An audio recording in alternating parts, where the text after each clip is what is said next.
Graça e paz, tudo bem? Espero que sim. O que é a graça? Parece uma pergunta muito simples de se responder, e é. Alguns vão resumir essa resposta dizendo: é Jesus, ou é o sacrifício de Jesus, é a cruz, é o sangue, é o sacrifício, é a mensagem do Evangelho, é o favor, é tudo isso. Mas eu diria que esse tema graça é o assunto mais complexo das pessoas entenderem. O tema graça, ele é tão paradoxal e ele é tão longe da mente humana, ele transcende tanto, que para uma pessoa entender a graça, ela tem que tentar se despir da sua própria humanidade. A pessoa deve tentar se despir das suas religiosidades, porque não é tão simples compreender a graça. A graça é algo tão bonito, é algo tão maravilhoso, que quando nós nos encontramos com a graça, nós nos envergonhamos tanto, nós nos recolhemos tanto, nós nos curvamos tanto, que dói em nós saber o que é de fato. Para alguns, a resposta é simples. Para outros, a resposta é complexa. Para outro, a resposta ela é inaceitável. Eu fiz alguns vídeos aqui, em algum momento a gente pensa sobre isso, e algumas respostas, comentários dos vídeos mostram até uma violência nas palavras, não aceitando, como por exemplo a nossa queda em Adão. Teve um comentário: como assim? Nós pecamos em Adão, nós pecamos quando nós pecamos, que história é essa de Adão? Você está inventando em grandes textos com recortes bíblicos e etc., sem entender que essa é uma convergência em 99,999% de todo biblista, de todo teólogo ou de todo crente que entendeu de fato a graça. Mas como eu comento sempre, compreender a graça é um processo. E o primeiro passo, eu estou olhando para o lado porque eu anotei algumas coisas aqui para não esquecer e outras eu vou ler para vocês. A primeira coisa para nós entendermos a graça é entender a depravação do homem. E aí eu vou ler para você. Depravação, ou definição de depravação, é o estado do homem sem Cristo. Do ponto de vista bíblico, o homem está na pior situação possível. Isso não quer dizer que o homem é completamente mau, mas refere-se à avaliação do homem por Deus. Gênesis 3:22, Romanos 3:9, 19 e 23. Nada tem a ver com a conduta ou comportamento do homem, mas com o seu estado ou a sua condição diante de Deus. Ou seja, todo ser humano, absolutamente todo ser humano, ele é caído. A sua natureza é uma natureza caída. Quando você nasce, você já nasce pecador, já nasce corrompido pelo pecado. O pecado, ele desestabilizou a harmonia da terra. O pecado, ele desestabilizou tudo, absolutamente tudo. Ele colocou em desarmonia a mais bela canção. Ele desafinou o mais belo instrumento, que era a vida. O segundo ponto é entender a natureza pecaminosa do homem. Aí eu vou ler de novo. Toda a raça humana é classificada como estando debaixo do pecado. Esta dívida se tornou uma grande barreira que se interpõe entre Deus e o homem. Colossenses 2,14. Não existe ninguém que não seja pecador. Salmo 53, 1 ao 3. Romanos 3 e 11. Talvez alguém tente não praticar pecados, mas em vão. Romanos 5, Efésios 2. Não somos responsáveis pelo pecado de Adão, porém pecamos em Adão, que foi o primeiro representante de toda a humanidade. A natureza pecaminosa de cada homem não se refere aos seus atos, mas sim à natureza que produz os atos. Ou seja, não é a minha atitude, não é a minha ação que produz o pecado simplesmente, mas a minha natureza, é o meu eu que produz aquele pecado antes até mesmo da execução. O homem não é perdido por causa de seus pecados. atos pecaminosos, mas por causa do seu pecado, ou seja, da sua natureza. O homem é perdido naturalmente. O homem é perdido em sua própria natureza. Antes de desejar, antes de cometer, eu já desejei. A minha natureza constantemente deseja o pecado. A minha natureza constantemente está inclinada para as coisas dessa vida. Ela está inclinada para as coisas materiais. É muito raro o homem ter uma boa intenção sem uma segunda intenção. É muito raro o homem ou a mulher ter uma boa intenção sem uma terceira ou quarta intenção por trás daquilo. Compreensão sobre graça. Primeiro tem que se passar pela compreensão máxima de quem eu sou de verdade. Não do que eu pareço ser, mas daquilo que eu sou de verdade na minha solidão. O que eu sou de verdade no momento que estou sozinho. No meu pior eu. Nos seus piores pensamentos. Quem é você de verdade nos seus piores julgamentos, na sua pior inveja, no seu pior momento.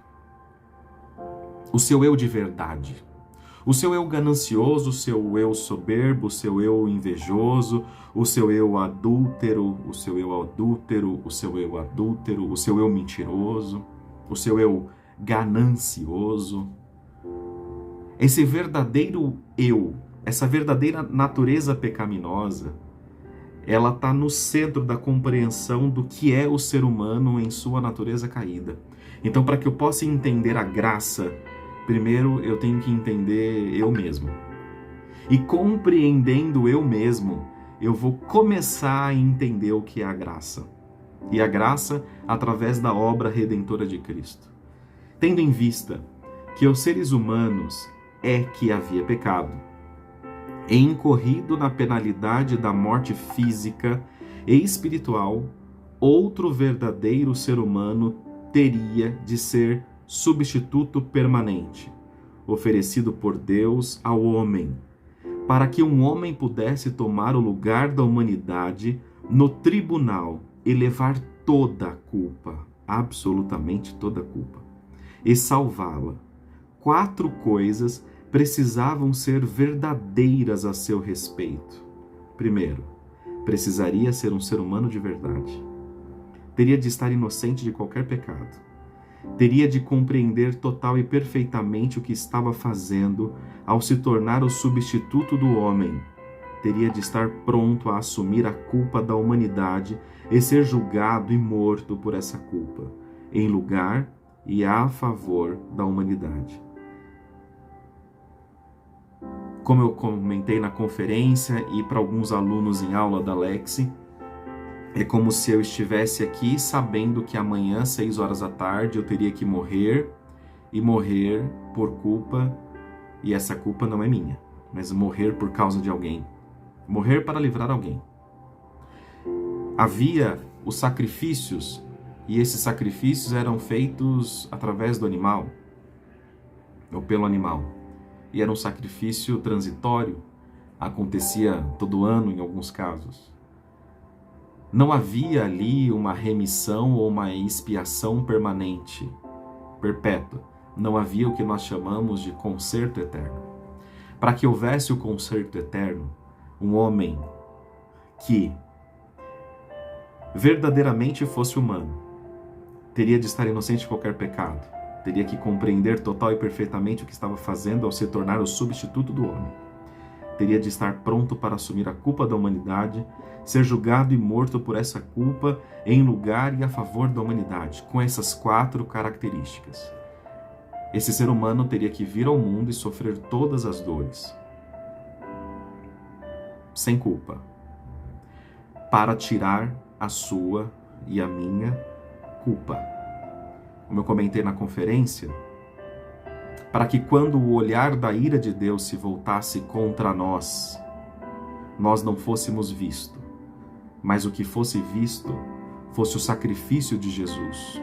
E todo esse seu eu verdadeiro não fosse de fato enxergado por Deus, mas o que foi enxergado por Deus fosse o sacrifício de Jesus. Isso sem que você merecesse. Isso tudo sem que você obrasse alguma coisa positiva. Isso tudo antes mesmo do seu nascimento. Essa morte aconteceu, esse amor já foi manifesto antes que você existisse, antes que você cometesse todas as maldades que você cometeu. Quando você aceita Jesus Cristo e compreende esse sacrifício e compreende esse amor, toda vez que o olhar da ira de Deus é apontado para você, você não é visto. O que é visto é o sacrifício do Cordeiro que foi feito. Existem alguns conceitos e definições importantes para essa substituição. A palavra original significa, a palavra substituição do grego, significa em lugar ou em favor de. É alguém fazendo algo em benefício de outro ou em seu lugar. Esse termo traz em si o pensamento de que Cristo tomou o lugar dos pecadores, levando-lhes a culpa ou levando sobre ele a culpa e sofrendo o castigo que mereciam, ou seja, a sua culpa recaiu sobre Cristo. Ele não tirou o seu pecado, porque você continua pecando, mas ele tirou a culpa do pecado que está em você. Porque para que você seja condenado ou não, você deve carregar a culpa. Para você ser condenado a uma prisão, você tem que ter a culpa sobre o erro. Quando Jesus morre, ele tira a sua culpa.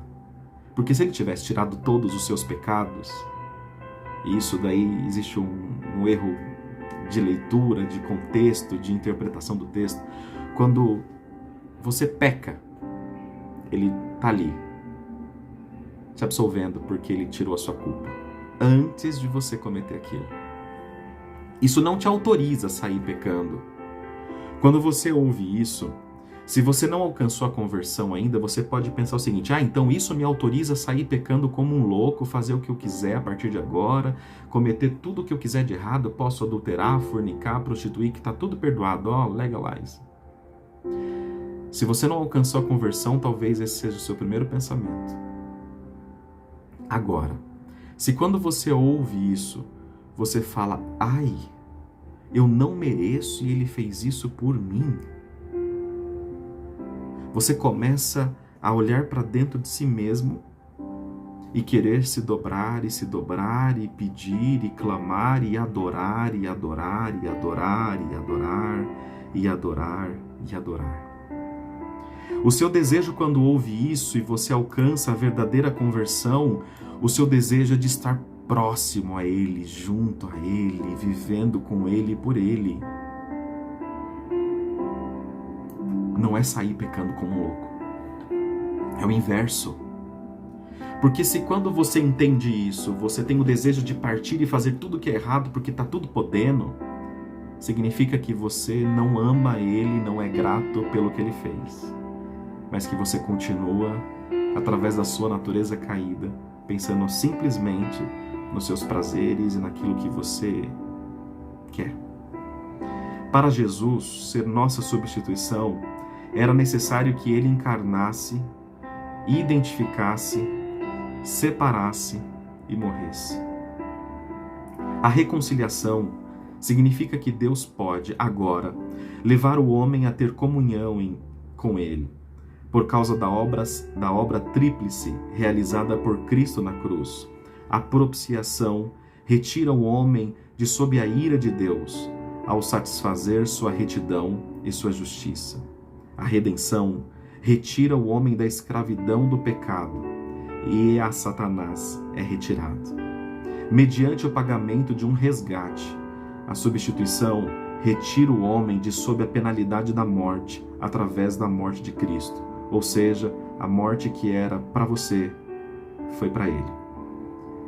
Esses 3 atos de Cristo já derrubam a barreira que o pecado do homem levantava entre ele e Deus. Contudo, mesmo depois da destruída barreira, o relacionamento entre Deus e o homem precisa ser restabelecido. Este é o ato de reconciliação. A reconciliação liberta o homem de sua atitude mental de afastamento de Deus e o leva para a comunhão com Deus. A partir do momento que você compreende esse sacrifício, entendendo a substituição do sacrifício, e você se entrega a isso, você se conecta com a reconciliação. E a principal característica dessa reconciliação é o genuíno arrependimento. Arrependimento esse que não é remorso e não é tristeza e não é produzido por você, porque você é caído, não se esqueça disso. Você por você mesmo não é capaz de produzir absolutamente nada bom. Você por você mesmo não é capaz de produzir nada. Porque você não faz obras boas para se salvar. Eu não corto cabelo, eu não uso calça, eu não uso bermuda, eu não vou ao cinema, eu não assisto televisão, eu não fornico, eu não adultero, eu não minto para ser salvo. Não é isso. Porque nenhuma dessas obras compra o ingresso da sua salvação. Eu já disse isso em alguns vídeos. É como se a salvação fosse um troco e eu tivesse o dinheiro para comprar o objeto da salvação.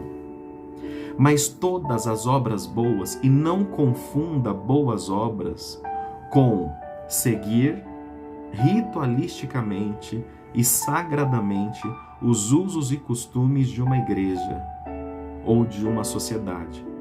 Tem muita gente que acha que boas obras é eu seguir os costumes, os usos e costumes da minha igreja. Isso daí é até uma excelente característica, mostra submissão e é importante. Se você faz parte de uma instituição religiosa, seguir a sua instituição. Estar ali em comunhão com as doutrinas, usos e costumes e tudo que a sua instituição prega. Mas isso não é boa obra. As boas obras é o que nós chamamos, biblicamente, de frutos ou fruto do Espírito. E esse fruto do Espírito não significa obras geradas pela sua própria mão. Por mais que você guarde o sábado, não coma carne de porco, não use calça, não faça isso, não faz aquilo, não faz aquilo outro, etc, etc, etc. Nada disso é possível de te salvar. Mas toda boa obra é o fruto do Espírito Santo manifesto em você, porque uma vez que você creu em Jesus, você é selado com a promessa, que não é falar línguas. E quando você é batizado, quando você é selado com a promessa do Espírito Santo, e você recebe o batismo do Espírito Santo, você começa a obrar, a ter obras. E essas obras boas é a característica de quem já foi salvo. Obras boas não é a característica de quem quer ser salvo. A palavra grega para reconciliação é diolos somai. Significa tornar amigas ou tornar amigos duas pessoas que eram inimigas. Essa palavra não é usada em relação a Deus, porque fomos nós que lhe voltamos as costas, e não ele a nós. Mateus 5, 24. Com isso em mente, nós começamos a entender que tudo o que habita em nós e é bom, não foi gerado por mim mesmo. Porque se eu tenho interesse de ter boas obras, às vezes esse interesse está relacionado com uma segunda má intenção, que é ser bem visto pela minha comunidade religiosa, alcançar algum cargo na minha comunidade religiosa. Se eu não ando com pessoas que não são bem vistas também, isso é para que eu possa manter a minha imagem, etc, etc, etc. Ou seja, até as suas boas obras é para proteger a tua vaidade. Não é a questão do escândalo.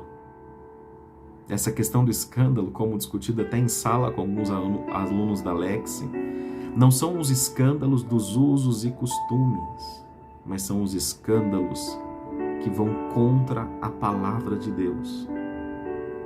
E se a pessoa se escandaliza